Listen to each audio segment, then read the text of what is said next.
स्वागत है बच्चों, फिर से एक बार मेरे चैनल पर आप सभी का। मैं हूं सिराज अहमद। आज का टॉपिक हम क्लास 11th डायमेंशनल फॉर्मूले का एप्लीकेशन के स्टडी करेंगे। आज का टॉपिक थोड़ा सा टफ है क्योंकि एक पार्ट को समझने के लिए एप्लीकेशन ऑफ डायमेंशनल फॉर्मूला, ठीक है ना, उस पार्ट को समझने के लिए कई सारे टर्म आपके आने जरूरी है, जिसमें क्लास 9th की भी आपकी मैथ रहेगी, क्लास 7th 8th की भी आपके लिए मैथ्स का आना कंपलसरी है। तभी आप डायमेंशनल फॉर्मूले के जो एप्लीकेशन है नेक्स्ट टॉपिक, ठीक है, तभी वो हम कर पाएंगे। अदरवाइज ये टॉपिक हमारे लिए कॉम्प्लिकेटेड हो जाएगा। तो मेरी कोशिश रहेगी कि उसको ज्यादा से ज्यादा हम आसान करके आपके लिए बताएं। तो जैसे इसके पहले डायमेंशनल फॉर्मूले में आपको बताया था कि डायमेंशनल फॉर्मूले का मोस्ट ऑफ द जो एप्लीकेशन किया जाता है वो 3 जगहों पे हम लोग करते हैं। 3 जगहों पे पहला हमने बताया था कोई भी जो दिया गया फॉर्मूला है उस फॉर्मूले की करेक्टनेस चेक करने के लिए कि दिया गया फॉर्मूला सही है या गलत है। वो फॉर एग्जाम्पल मैंने इसके पहले वीडियोस में बताया है कि आपसे कह दिया जाए कि कई सारा फॉर्मूला यहाँ पे लिख दे रहे हैं, ऐसे लिखा हुआ आइंस्टाइन इक्वेशन है E is equal to mc square, आपको इसको चेक करना है। E is equal to h new, ये प्लैंक्स कांस्टेंट, ये इक्वेशन बड़ा आपकी एनर्जी ऑफ फोटोन की। या इसके अलावा आपका F is equal to half of mv square, ये लिखा हुआ है। या इसके अलावा बड़ा आपका F is equal to capital G m1 m2 upon d square, ये लिखा हुआ है। या B is equal to IR लिखा हुआ है। या H is equal to I square RT, ठीक है ना, आई स्क्वायर आर टी, ऐसे लिखा हुआ। जो जितने भी फॉर्मूले आपने क्लास 9th में पढ़े हैं, 8th क्लास में पढ़े हैं, 11th है, 12th है, या फर्दर आप जो भी पढ़ रहे हैं, वो फॉर्मूला हमारा सही है या गलत है। तो डायमेंशनल फॉर्मूला का एक पार्ट आता है इस फॉर्मूले की करेक्टनेस चेक करने के लिए। जो भी दिया गया फॉर्मूला है उसकी हम करेक्टनेस को कैसे चेक किया जाएगा, एक पार्ट ये। तो इसके पहले की वीडियोस में बता चुके हैं, अब ये पार्ट नहीं। अब इसका जो दूसरा पार्ट है कि फॉर्मूला ड्राइव करने में, आज का टॉपिक यही है, एप्लीकेशन ऑफ डायमेंशनल फॉर्मूले का टू डिड्यूस या to build a dimensional formula. या बेटा इनडायरेक्टली हम कह सकते हैं कोई भी क्वांटिटी का एक फॉर्मूला हमें ड्राइव करके बताना है, ठीक है ना। एक क्या बताना है, फिर से समझ लो। कुछ एक क्वांटिटी दी रहेगी, फोर्स दिया गया है, प्रेशर दिया गया है, टॉर्क दिया गया है, वर्क डन दिया गया है, पोटेंशियल एनर्जी दी गई है, ग्रेविटेशनल फोर्स दिया गया है, ग्रेविटेशनल पोटेंशियल दिया गया है, ग्रेविटेशनल पोटेंशियल इंटेंसिटी दी है, व्हाटएवर कुछ दिया रहेगा उसका फॉर्मूला हमें ड्राइव करके बताना है। इन शॉर्ट्स आपको ये बताना रहेगा कि अगर एक क्वांटिटी अलग अलग पैरामीटर पर डिपेंड करे तो उसका फॉर्मूला क्या होगा, तो वही फॉर्मूला हमें बताना। अब ये फॉर्मूला ड्राइव करने के लिए 3 चीजों का आना जरूरी, और भी कई सारी 3 चीजें हमारी मस्ट हैं। ये अगर आएंगे तो हमारे लिए क्वेश्चन को करना आसान रहेगा। पहला टॉपिक है उसमें कि कोफिशिएंट को इक्वेट करना, इसको कहते हैं इक्वेटिंग ऑफ कोफिशिएंट। क्या कहते हैं उसको फिर से ध्यान दो, सुन लेना बेटा बच्चों, ठीक है। अगर ये टॉपिक आ पाएगा तो ही हम एप्लीकेशन ऑफ डायमेंशनल फॉर्मूले से नया फॉर्मूला कैसे बनाया जाता है तब हम क्वेश्चन को अच्छे से कर लेंगे। अदरवाइज हम वीडियोस को स्किप करेंगे, नहीं पूरा देखेंगे, नहीं सही है टॉपिक नहीं समझ में आएगा तो आपको ये लेक्चर भी समझ में नहीं आएगा और प्रॉब्लम क्रिएट करेगा, ठीक है ना। तो हम वो एप्लीकेशन फॉर्मूला बनाने से पहले का जो पार्ट है पहले हम पढ़ ले, फिर हम फॉर्मूला बनाने की कोशिश करें ताकि हमारे लिए आसान हो जाए वो टॉपिक, ठीक है ना। क्या है, पहले हम कह रहे हैं इक्वेटिंग कोफिशिएंट क्या होता है, यानी कोफिशिएंट को इक्वेट करना, कोफिशिएंट को इक्वेट करना है बेटा आपका। ये टॉपिक आपका दिया, इसलिए करना क्या रहेगा, कुछ ऐसा लिखा रहेगा, यहाँ पे करके बता दें। आपकी क्वेश्चन जब ड्राइव होके आएगी तो ये पार्ट आपका रोल वहां प्ले करेगा। कुछ ऐसे लिखा रहेगा बेटा आपका, सपोज कर लिया m की पावर 2 लिखा हुआ है, l की पावर -1 लिखा हुआ है और t की पावर बेटा आपका 0 लिखा हुआ है। यहाँ पे कुछ ऐसा आया, सॉल्व करने के बाद अभी आएगा, ये हम सिर्फ एक पार्ट बता रहे हैं, उसका पहले समझा दें ताकि जब हम फॉर्मूला को बनाने कोशिश करें उसको बनाने की तो ये पार्ट हमारे लिए प्रॉब्लम क्रिएट ना करे। अभी हम पढ़ ले रहे हैं इसको, कोफिशिएंट को इक्वेट करना। एलएचएस की तरफ ऐसे लिखा हुआ, आरएचएस में ऐसे कुछ लिखा रहेगा m की पावर a प्लस b, या उसके अलावा लिखा रहेगा बेटा l की पावर 2b, या बेटा आपका t की पावर लिखा रहेगा आपका c के ऐसे कुछ लिखा रहेगा c कुछ ऐसे लिखा रहेगा, इस तरीके से लिखा रहेगा। हम यहाँ पे कह रहे हैं कोफिशिएंट को या पावर को इक्वेट करना है, तो हम क्या करेंगे बेटा, देखो यहां पर m की पावर है a प्लस बी। ध्यान से देख लेना बेटा, अगर एक बार में समझ में आ गया तो आपका सारे टॉपिक समझ में आ जाएंगे बहुत स्मूथली, बहुत आराम से। यहाँ पे m की पावर कितना है, a प्लस बी। यहाँ पर m की पावर कितना लिखा हुआ है बेटा, आपका 2। तो अगर हम पावर को इक्वेट कर रहे हैं, कोफिशिएंट को इक्वेट कर रहे हैं, तो a plus b is equal to कितना हो जाएगा, 2। आइए समझ में। अब ऐसे ही अगर हम कहें बेटा L के टर्म की बात ले, किसके लिए, L के लिए, तो देखो यहाँ पर L की पावर कितना लिखा हुआ, -1, और यहाँ पे कितना लिखा हुआ है बेटा, थोड़ा सा ध्यान तो देखो कितना लिखा हुआ है, 2b लिखा हुआ है कि नहीं। तो हम लोग यहाँ पे कितना लिखा हुआ है, -1, यानी 2b is equal to -1 k. और देखो अब हम t के पास है, m का हो गया बेटा, ये m के लिए है, ये किससे आया बेटा, आपका L से आया। अब अगला आपका t की पावर कितना है, c लिखा हुआ है, देखो t की पावर c, और यहाँ पे t की पावर कितना दिया गया है बेटा, आपका 0, यानी हो जाएगा c इज इक्वल टू 0। ये कह रहा था कोफिशिएंट को इक्वेट करना। एक्सपोनेंट और पावर के केस क्लास 7th 8th का आता है बेटा, ये टॉपिक वहीं का है। अब ये आएगा पार्ट में, इसलिए पहले समझते हैं। एक एग्जांपल और लेते हैं ताकि बात हमारी क्लियर हो जाए, ठीक है ना, समझ में आया। इसके बाद एक एग्जांपल और है। फॉर एग्जांपल ऐसे कुछ लिखा हुआ है, कह दिया गया बेटा आपका m की पावर, m की ऐसे लिखा हुआ है, और l की पावर बेटा आपका -1 आया बेटा आपका, t की पावर आपका 3 दिया गया, इज इक्वल टू ऐसे कुछ आया, m की power a plus b minus 2c, l की पावर b प्लस c, और t की पावर 3c के ऐसे निकल के आया, कुछ ऐसे निकल के इक्वेशन अभी आएगी। जब हम लोग फॉर्मूला बनाएंगे ना, तो ऐसे कुछ इक्वेशन बन के आएगी। वो पार्ट बीच का पार्ट रहेगा, तो वो पार्ट अचानक से बताएंगे, समझ में नहीं आएगी, इसलिए उस पार्ट को हम यहाँ पे बता दे रहे ताकि टॉपिक आपके लिए आसान हो जाए, ठीक है ना। हम क्या करेंगे यहाँ पर ना, देखो ये दोनों बराबर है, LHS और RHS बराबर है, इक्वल है बेटा आपका। अगर इक्वल होता है, याद करो आप, अगर ऐसे लिखा रहता था 2 की power x is equal to 2 की पावर 4, जब बेस बराबर होते थे तो पावर हमारी क्या होती थी बेटा, आपकी बराबर होती थी कि नहीं, इक्वल। वही कॉन्सेप्ट हम यहाँ पे यूज कर रहे हैं। तो यहाँ पे देखो आपका बेस बेटा अगर m है, और यहाँ पे भी बेस m है, इसकी पावर 1 लिखा हुआ, कुछ नहीं का मतलब 0 मत समझना यहाँ पे, इसलिए हमने नहीं लिखा था। यहाँ पे कुछ नहीं का मतलब 1 लिखा हुआ है, ठीक है ना। अगर ऐसे लिख दिया, देखो इसके पहले हमने 0 लिख दिया था, अगर ऐसे आया या बनाना पड़ा तो 0 है, लेकिन अगर दिया गया कुछ नहीं बेटा आपका, तो हम 1 लिख सकते हैं। अब हम अगर m का करेंगे तो सिमिलरली देखो बेटा आपका m के लिए हमारा कितना निकल के आएगा बेटा आपका, m के लिए अगर हम इक्वेट कर रहे हैं तो देखो यहाँ पे लिखा हुआ है a plus b minus 2c, a plus b minus का 2c इज इक्वल टू कितने के आ जाएगा, 1 के, एक आ गया। अगर हम L के लिए करें बेटा आपका, फॉर L के लिए करें बेटा, तो हमारा कितना निकल के आएगा, यहाँ पे देखो L की पावर कितना है, -1, यहाँ पे L की पावर कितना है, b प्लस c, तो यहाँ पे आ जाएगा b plus c is equal to -, ठीक है ना। ये हमारा कॉन्सेप्ट हुआ।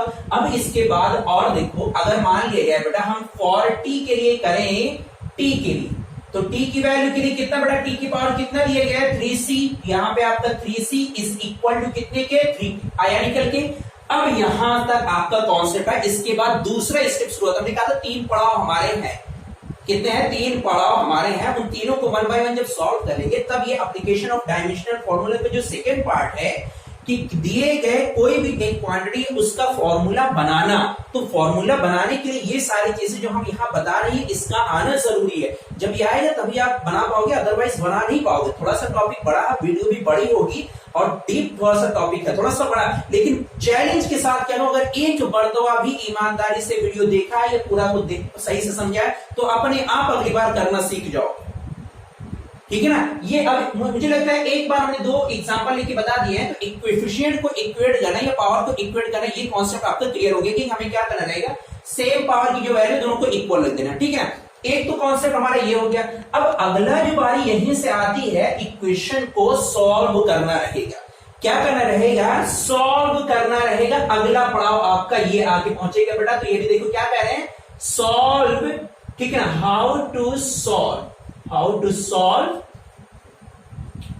ठीक है ना, क्या करना रहेगा सॉल्व करके, फॉर ए बी सी या जो भी क्वांटिटी है बड़ा आपका ए बी सी वैल्यू के लिए कुछ आपका निकल के आया। यहां पे देखो हमने कुछ इक्वेशन बनाई, यहां पे a प्लस बी की वैल्यू कुछ निकल के आई है बेटा आपका, देखो निकल के आई कि नहीं, यहां पे b की वैल्यू निकल के आई है, यहां पे c की वैल्यू निकल के आई है, यहां भी देखो आपका a प्लस बी प्लस सी आया, b प्लस सी आया और यहां पे c आया। अब अगला एम, हम इक्वेशन को, कोफिशिएंट को इक्वेट करने के बाद, पावर को इक्वेट करने के बाद जो अगला पड़ाव हमारा आया है कि इन तीनों इक्वेशन, 3 आ सकती हैं, 2 आ सकती हैं, 4 इक्वेशन भी आ सकती है बेटा। यहां पे देखो दोनों एग्जांपल में 3 इक्वेशन आई हैं, 1 2 3, 1 2 3, 3 इक्वेशन आए। हो सकता है आपके पास 2 इक्वेशन आए, हो सकता है आपके पास 1 इक्वेशन आए, तो ये मैटर नहीं करता, आपको सॉल्व करना आना चाहिए। अब हम सॉल्व करना बता रहे हैं कैसे निकाला जाएगा, क्या करना है हमारा मकसद है ए बी सी की वैल्यू निकालना, एबीसी की वैल्यू निकालना। तो यहीं से करते हैं बेटा। देखो क्या लिखा हुआ है, एक इक्वेशन हमारी आई है, एग्जांपल फर्स्ट जो हमने लिया था, पहला एग्जांपल कितना है बेटा आपका, a plus b is equal to 2k है। दूसरा आया था बेटा आपका 2b is equal to -1k है। और तीसरा एक आया है बेटा आपका c की वैल्यू 0k है। ये हमारा निकल क्या है इतना, ठीक है। देखो हम क्या करेंगे ना, यहां से तो देखो c की वैल्यू तो निकाल लेना, हमने निकली हुई पहले से, c की वैल्यू निकल आई। अगर आप यहां से b की वैल्यू निकालो तो b बराबर कितना आ जाएगा बेटा, -1/2 आया कि नहीं आया, कितना आ गया, -1/2। अरे उलझो नहीं भाई, उलझ जाओगे तो काम तमाम हो जाएगा, फिर उलझना नहीं इस टॉपिक में। भाई हमने क्या कहा, बहुत ध्यान से सुनो, पहले कोफिशिएंट के पावर को इक्वेट करना है, फिर आपको ए बी सी की वैल्यू निकालने, मतलब जो भी कांस्टेंट ए है, बी है, सी है, डी है, ई है, एफ है, कुछ भी आ सकता है बेटा, अभी आएंगे। तो अगला एम रहेगा उन सब की वैल्यूज निकालना, और वैल्यूज निकालने के लिए ऐसी जो इक्वेशन बनेगी उन्हीं इक्वेशन से निकालना पड़ेगा बेटा, ठीक है ना। अब देखो b की वैल्यू अगर आ गई है बेटा, इस वैल्यू को आप यहां पे पुट करोगे, यहां पे रखोगे, पुट करने के बाद तो a plus -1/2 is equal to k, यानी a -1/2 is equal to k, यानी a is equal to plus 1/2 is equal to 5/2। क्या है बेटा, यानी a की वैल्यू कितनी आ गई 5/2, b की वैल्यू कितनी आई बेटा -1/2, c की वैल्यू कितनी आ गई थी 0। ये हमारा एम निकल आया जो अगला पड़ाव होता है। पहला पड़ाव है आपका ये कोफिशिएंट इक्वेट करना, अगला पड़ाव रहेगा इक्वेट करने के बाद इक्वेशन को सॉल्व करना। तो एक से हमने बता दी, एक एग्जांपल और लिए थे, इसको भी लगे हाथ बता दे तो थोड़ा तेज बताएंगे बेटा। आपका देखो कितनी इक्वेशन हमारे पास आई थी, हमारे पास 3 इक्वेशन निकल के आई थी बेटा। एक आया था एग्जांपल सेकंड से, जो दूसरा बेटा आपका सेकंड एग्जांपल कितना आया है, आया है a plus b -2c is equal to 1 k. अगला एक आया बेटा आपका b plus c is equal to -1 k. और अगला आया बेटा आपका 3c इज इक्वल टू 3 के। देखो ये तीन इक्वेशन हमारी निकल के आई थी, ये भी इक्वेशन, ये इक्वेशन, ये इक्वेशन निकल के आई थी बेटा। हम यहां से इसको हमने कैंसिल कर दिया। c की वैल्यू क्या आ जाएगी 1। हमारा एम क्या था बेटा आपका, abc की वैल्यू निकालना थी, यही तो एम हमारा है। ये भी जो भी ये हमारा एम है, एबीसी निकाला। हो सकता है आपकी किताब में एल एम एन दिए गए हो, के एल एम दिए हो, कुछ भी दिया रहेगा बेटा, आपको सारी वैल्यूज ऐसे निकाली जाएगी। निकला है हमारा सी की वैल्यू। अब अगर देखो सी की वैल्यू को हम यहां पे रख दे सेकेंड इक्वेशन में, अगर यहां पे रखें तो रखने के बाद b plus c is equal to minus k बन गया है, यानी b plus 1 is equal to -1 k है। b की वैल्यू कितनी आ जाएगी बेटा, -1 बराबर -2 आएगा ना, काट मत देना खुशी खुशी के मारे। b की वैल्यू आ गई, देखो c पता चल गया, b पता चल गया, अभी क्या निकालना है a। फिर से देखो क्या दिया गया बेटा, इस इक्वेशन का अब यूज करो। भाई देखो यहां से a की वैल्यू आ जाएगी a plus b -2c is equal to 1 k. a की वैल्यू निकालना है बेटा, b की वैल्यू आई -2, c की वैल्यू बेटा आपकी कितनी आई है 1 इज इक्वल टू 1 के। ये कितना हो जाएगा a -2 इज इक्वल टू 1 के, यानी a की वैल्यू कितनी आ जाएगी बेटा आपका 5। देखो निकल आया आपका, सारी वैल्यूज निकल आई, a भी पता चल गया, b भी पता चल गया, c भी पता चल गया बेटा। ये हमारा मकसद होता है। अभी एक तीसरा स्टेप बता हुआ है। अब हम क्वेश्चन को जब सॉल्व करा रहे हैं तो क्वेश्चन को सॉल्व कराते दौरान में ये पार्ट हम बता देंगे। तो मुश्किल है बेटा, हो सकता है वीडियोस को अगर और बड़ी करेंगे तो आपको ये टॉपिक और बढ़िया से समझ में आएगा, ठीक है ना। अब ये सारी चीजें कोफिशिएंट इक्वेट करना या पावर को इक्वेट करना, ये आप टॉपिक क्लियर रखना। इसके अलावा आपसे कह सकता, उसके बाद अगला जो पड़ाव रहेगा कोफिशिएंट इक्वेट करने के बाद जो इक्वेशन बनी है इनसे उनकी वैल्यू निकालना, मतलब ए बी सी के टर्म में बनी है तो ए बी सी की वैल्यू निकालना। तो एबीसी निकालने के लिए बेटा सॉल्यूशन ऑफ लीनियर इक्वेशन याद करो क्लास 9th में जब आप लिखा रहता था 2x + y = 4 के दिया गया है, 5x + y = 9 के दिया गया है। आप x और y की वैल्यू कैसे निकाल देते हो, वही सॉल्यूशन हम यहाँ पे यूज कर रहे हैं, कुछ अलग थोड़ी ना है। अब समझ में आ गया होगा, बात याद आई कुछ, ठीक है ना। अब हम सवाल करते हैं बेटा कैसे किया जाएगा, ठीक है। तो टॉपिक को करने से पहले हमेशा बेटा इन दोनों पार्ट को अच्छे से याद रखना, तभी हमारा क्वेश्चन भी अच्छे से हो पाएगा, अदरवाइज प्रॉब्लम क्रिएट करेगा। ये बात याद रखना बेटा, ठीक है। प्रॉब्लम ना क्रिएट करे, प्रॉब्लम क्रिएट करेगा ये सारी चीजें, तो आपका जो सेकंड पार्ट है डायमेंशनल फॉर्मूले का वो आप कभी भी कर नहीं पाओगे। इसके बाद आ जाता मिस्टर गायब, ठीक है ना। मिस्टर गायब, और मिस्टर गायब थोड़ा सा आसान पड़ता और वो तो महा इंपॉर्टेंट है। मिस्टर गायब वहां से तो आना ही आना, आपके इंटरनल एग्जाम में कहीं से भी क्वेश्चन आने ही आने। अब जैसे सवाल हमने कह दिया, ठीक है, एप्लीकेशन ऑफ डायमेंशनल फॉर्मूला का अगला पार्ट है, यहीं पे हम कह रहे हैं बेटा क्वेश्चन के प्रैक्टिस करा रहे हैं, अपनी तरफ से एक क्वेश्चन बोल रहे हैं, ठीक है ना, कि द क्वांटिटी फोर्स, क्या कह रहे हैं बेटा, आपका फोर्स इज डिपेंड, ऐसे कुछ लिख रहे हैं, कुछ लिखा रहेगा आपका statement, force is depend on velocity and mass of a body having radius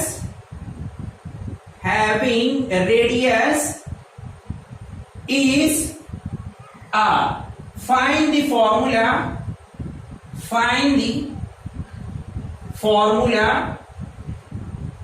by using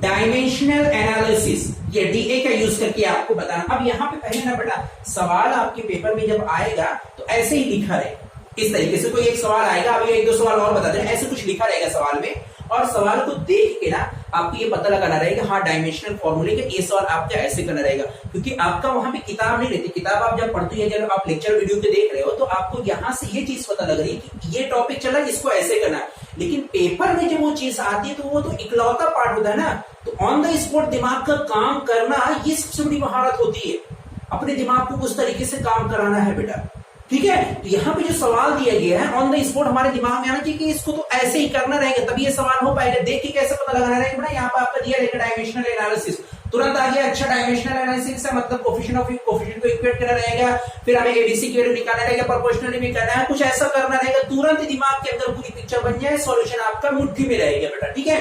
तो हम यहाँ से देखो बताते हैं कैसे करना रहेगा बेटा। क्या कह रहा है यहाँ पे, कौन सी क्वांटिटी कह रहा है, फोर्स इज डिपेंड, पहला सवाल है बेटा, इसलिए थोड़ा सा डीप जाके इसको समझाने की कोशिश करेंगे, क्योंकि पहले पार्ट में अगर हमने बहुत जल्दी कर दी तो प्रॉब्लम बहुत ज्यादा बढ़ जाएगी।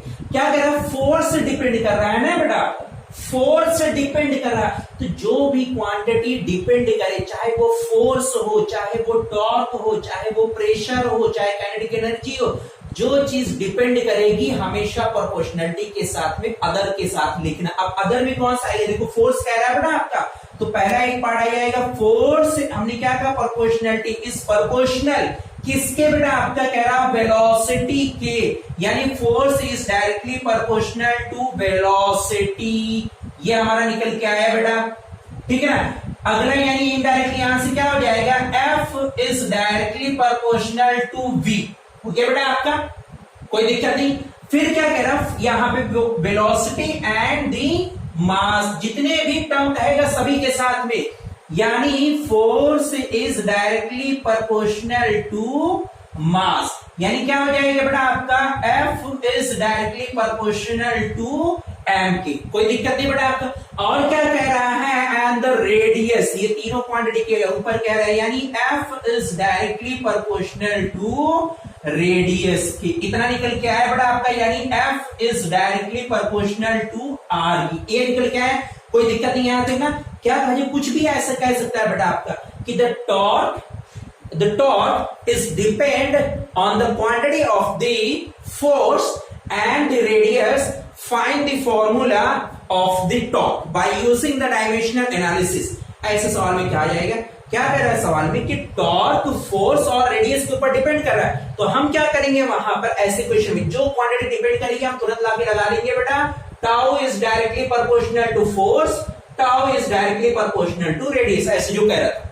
मान लिया आपसे कह दिया गया कि the kinetic energy of any particle are depend on the mass and the velocity. क्या कह रहे हैं सवाल में, kinetic energy of any particle are depend on the mass and the velocity of the particle. Find the formula of kinetic energy using the dimensional formula या dimensional analysis. Dimensional analysis करके हमें kinetic energy का formula निकालना है। क्या कह रहा है सवाल में, kinetic energy is depend on the mass, तो kinetic energy is directly proportional to m and the velocity यानी kinetic energy is directly proportional to v। सबके साथ आपको करना रहेगा जितने क्वांटिटी के साथ डिपेंड कर रहा है। ठीक है, बात समझ में गई। कह दिया गया बेटा आपका ये एक था, ये दूसरा बेटा आपका और एग्जांपल ले लीजिए, the power of any engine is depend on the work and the time। क्या कह रहे हैं हम, power of any engine are depend on the work and the time। find the formula of the power by using the dimensional analysis। क्या कह रहा है सवाल में कि पावर बेटा किसी भी इंजन का वर्क के ऊपर डिपेंड कर रहा है, तो power is directly proportional to W। कह रहा है and the power of the engine is directly proportional to the depend on the time, तो P is directly proportional to T। निकल आया बेटा आपका। इतना आप हर किसी भी करना रहेगा जिस भी क्वांटिटी के ऊपर डिपेंड कर रहा है बेटा। अब आप लोग अगर अपनी किताब पढ़ोगे, चाहे वो एनसीईआरटी की है, बालाजी पब्लिकेशन की है, नूतन की है, या बेटा आपका आर.डी. शर्मा की है, या उसके अलावा एस.सी. वर्मा की है। एस.सी. वर्मा में ऐसे बेसिक क्वेश्चन होते बेटा, तो थोड़े कम क्वेश्चन मिलेंगे, ठीक है ना। लेकिन आपकी जो आपके इंटरनल एग्जाम में, चाहे वो न्यूटन की बेटा बालाजी में पब्लिकेशन किया, आपका एनसीईआरटी का है, तो ऐसे क्वेश्चन आपके मिलते जरूर रहेंगे उसमें, ठीक है ना। तो ये बिठा दे रहे हैं बेटा, हमारा मेन एम रहेगा प्रोपोर्शनलिटी के साथ हमने कर लिया। अब देखो अगला पड़ाव जो अभी हमने दो बताए थे उस टॉपिक के बेटा याद रखना, तो हमारा पार्ट हो पाएगा। क्या करेंगे बेटा, आप यहाँ पे हम लोग प्रोपोर्शनलिटी का जो साइन है यहाँ पे हटाएंगे। जब प्रोपोर्शनलिटी का साइन है तो हो जाएगा F इक्वल टू यहां पर V की पावर A। यहां पे भी जब हटाएंगे बेटा तो हो जाएगा आपका F इक्वल टू M की पावर B। हमने अपनी तरफ से बेटा यहां पे मान लेंगे F इक्वल टू R की पावर C। अब कुछ याद आ रहा होगा, अभी ये ABC की वैल्यू आपको निकालने के लिए कहा जाएगा बेटा, ठीक है। और क्या बताएंगे यहाँ पे, जब एक कांस्टेंट अपनी तरफ से लगा देते हैं बेटा हम लोग यहाँ पे K, अपनी तरफ से हम लोग एक कांस्टेंट लगाते हैं K, लगाते हैं हमेशा हर जगह कांस्टेंट लगा देंगे बेटा हम लोग अपनी तरफ से K। प्रोपोर्शनलिटी का ये रूल है, एक कांस्टेंट की वैल्यू लगाई जाती है, K की वैल्यू प्रैक्टिकली आपकी निकाली जाती है, कितना रहेगा 2 3 4 1/2 1/3 1/4 पाई जाएगी 6 पाई जाएगी, कितना रहेगा नहीं मालूम, ये सारी चीजें बाद में कैलकुलेट करके बताई जाती है, ठीक है। तो देखो हमारा क्या निकल गया, ये वैल्यूज निकल के आई। पहले यहां तक आपको पढ़ाओ समझ में आना चाहिए बेटा प्रोपोर्शनलिटी के साथ, ठीक है। तीनों के एक साथ करिए बेटा। अब देखो तीनों बराबर है, यहां पे देखो F इसके बराबर भी है, F इसके बराबर, F इसके बराबर। इसका मतलब ये हो गया कि F की वैल्यू बेटा हम यहां पे ना करके ऊपर कर दे रहे हैं। देखो यहां पे इसका मतलब क्या हो जाएगा, F इक्वल कितना आएगा बेटा आपका दिया गया V की पावर A, ये भी है बेटा आपका A, और M की पावर B, और क्या है बेटा आपका R की पावर C। ये वैल्यूज हमारे निकल के आई है, ठीक है ना। ये हमारा दिया गया कि नहीं। अब यहां पे अगला स्टेप यही याद रखना है बेटा, यहां पे इसको हमने मान लिया इक्वेशन नंबर फर्स्ट, ये इक्वेशन हमने मान ली फर्स्ट, ठीक है ना। आप यहां पे चाहो के लिखा हुआ था बेटा, आप इसके सभी के साथ में आप यहां पे के लिखो, ठीक है ना। अपनी तरफ से के लिख लो, कोई दिक्कत नहीं रहेगी, ना लिखो कोई दिक्कत, यहां पे लिखा भी हो ना भी लिखो तभी कोई दिक्कत नहीं है बेटा आपका, ठीक है ना। प्रैक्टिकली कोई दिक्कत नहीं रहती है।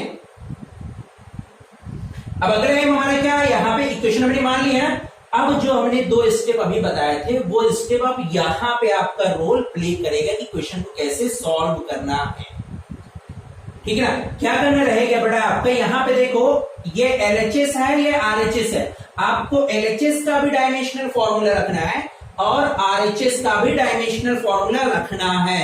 अब अगर डायमेंशनल फॉर्मूला नहीं आता है तब तो फिर सवाल की सत्या पिट गई, तब तो सवाल भी नहीं हो पाएगा, ठीक है। हमने कहा था थोड़ा सा लॉन्ग टाइम लगेगा बड़ा एक क्वेश्चन करने में, एक क्वेश्चन लेकिन समझ में आ गए, सारे क्वेश्चन आपके लिए आसान है, कि सिर्फ समझाने में पहले क्वेश्चन पूरा टाइम लग रहा है, ठीक है ना। हम लोग क्या रखेंगे बेटा आपका, नाउ पुट करेंगे, नाउ पुट डायमेंशनल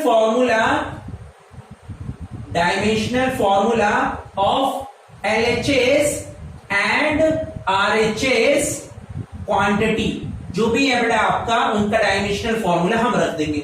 एफ का डायमेंशनल फॉर्मूला हमें निकालना है, तो जिनको नहीं आता बेटा वो जाके दूसरी वीडियोस पहले देख ले, तब वो करेंगे बेटा, तभी आ पाएगा, नहीं तो नहीं। m(n)(2) आता है बेटा आपका, और ये आपका निकल के आता है F बराबर MAC, ठीक है।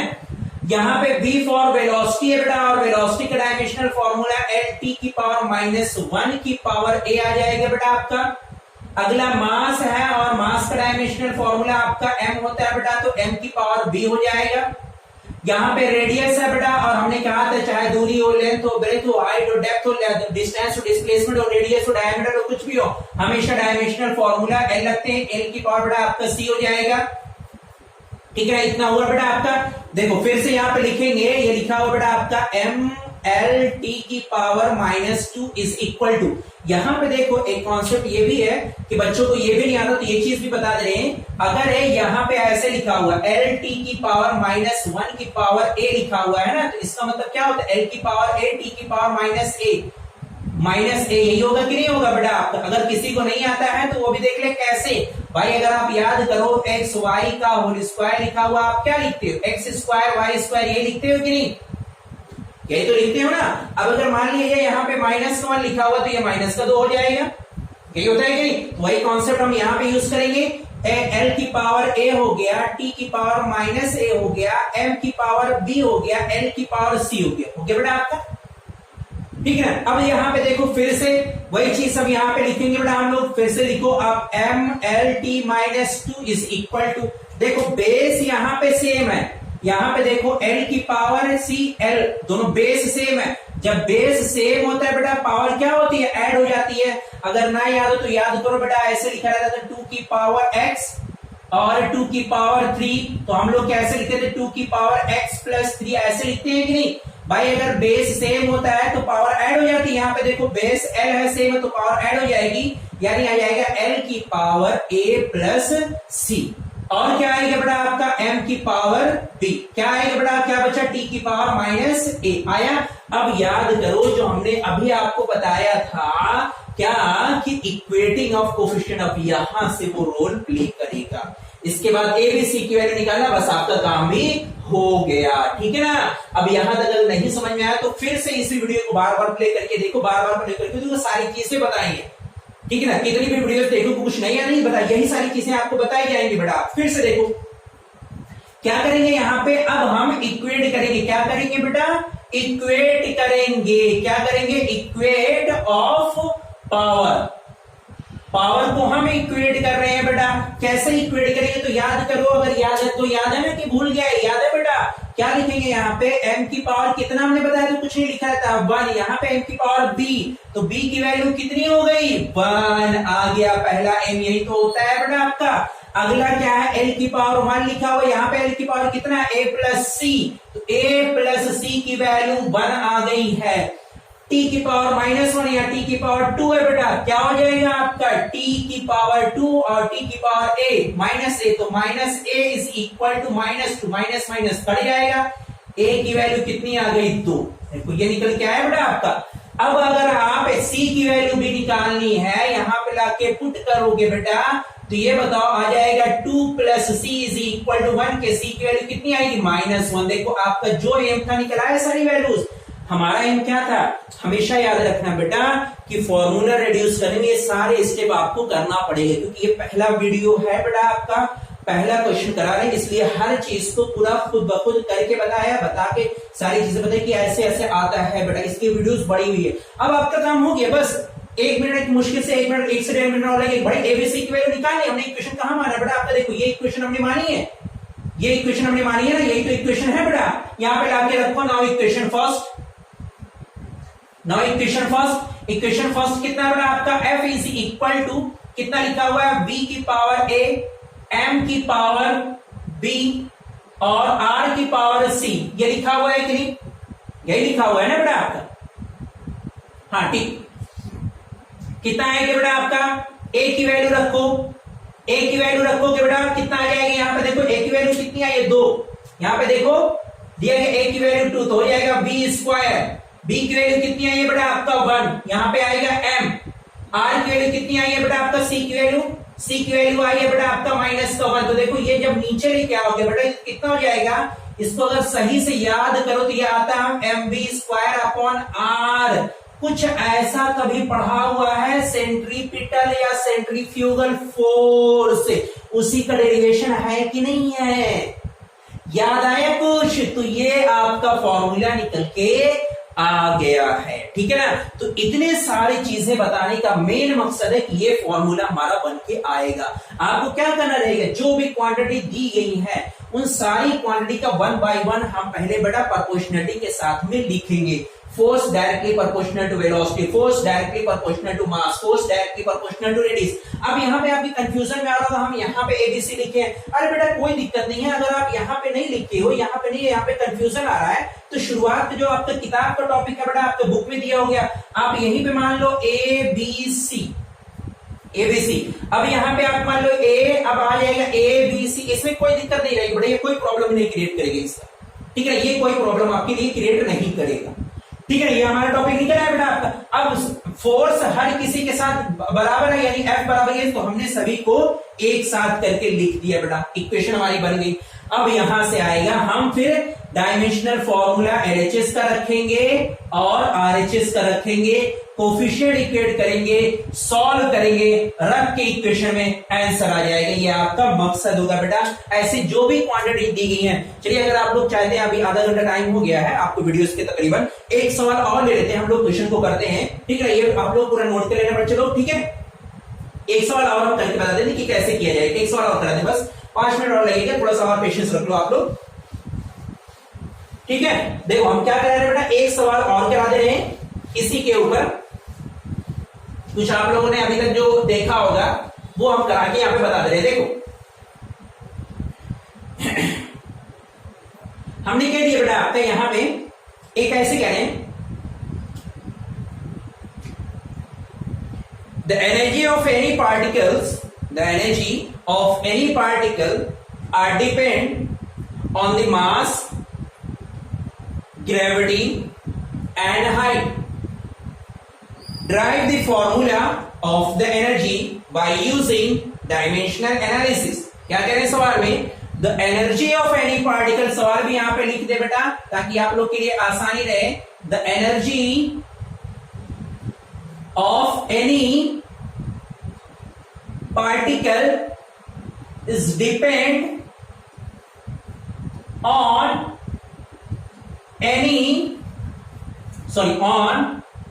mass, height, gravity, ठीक है ना। Find the formula by using dimensional analysis. ऐसे सवाल आपके आ गए तो आप तुरंत समझिए कि डायमेंशनल एनालिसिस का सवाल। अब देखो यहाँ पे पहले वाली चीज, कौन सी क्वांटिटी किस पर डिपेंड कर रही है, बस प्रोपोर्शनलिटी के साथ आप साइन में लिखो, बस। अब देखो तुरंत आपका सवाल होता जाएगा। एनर्जी आपकी डिपेंड करेगी किसके ऊपर बेटा, आपका मास, हाइट और ग्रेविटी के ऊपर। एनर्जी को आप ई मान लो, कोई दिक्कत नहीं। देखो इसका मतलब E is directly proportional to mass, m की पावर a हो गया बेटा। E is directly proportional to height यानी h की पावर b हो गया बेटा। E is directly proportional to बेटा आपका ग्रेविटी यानी h की पावर c होगी। अब देखो तीनों एक साथ में है बेटा, हम लोग क्या करेंगे, तीनों को एक साथ लिख सकते हैं प्रोपोर्शनलिटी का। अब देखो E is directly proportional to m की पावर a, h की पावर b, g की पावर c। ये हमारा निकल के आएगा। प्रोपोर्शनलिटी का साइन हटा दे बेटा, एक कांस्टेंट लगा देंगे बेटा हम लोग हमेशा, k, m की पावर a, h की पावर बेटा आपका b और g की पावर c लिख रहा है बेटा आपका। इसको हम लोग मान लेंगे क्या, इक्वेशन नंबर फर्स्ट। अब देखो फटाफट होता जाएगा। अगला एम क्या रहता है, इधर का डायमेंशनल फॉर्मूला रखो, इधर भी डायमेंशनल फॉर्मूला रखो, इकट्ठे को सॉल्व करा आंसर आए। चलो फटाफट से करते हैं बेटा। एनर्जी का डायमेंशनल फॉर्मूला क्या होता है, आज के बाद जिंदगी भर याद रखना, कोई भी एनर्जी हो, काइनेटिक हो, पोटेंशियल हो, वर्क डन हो, किसी का भी बेटा, हमेशा एनर्जी का डायमेंशनल फॉर्मूला mlt-2 होता है। कितना होता है, mlt-2 होता है एनर्जी का डायमेंशनल फॉर्मूला, ठीक है। सॉरी, कितना होता है, ml2t-2 होता है। कितना होता है, ml2t-2 होता है, ठीक है। इसके पहले गलत बोल दिया, ml2t-2 T2 होता है डायमेंशनल फॉर्मूला एनर्जी का। ठीक है ना, आज के बाद कोई भी हमेशा याद रखना बेटा। तो यहाँ पे निकल के आएगा आपके क्या हो जाएगा डायमेंशनल फॉर्मूला mL2T-2।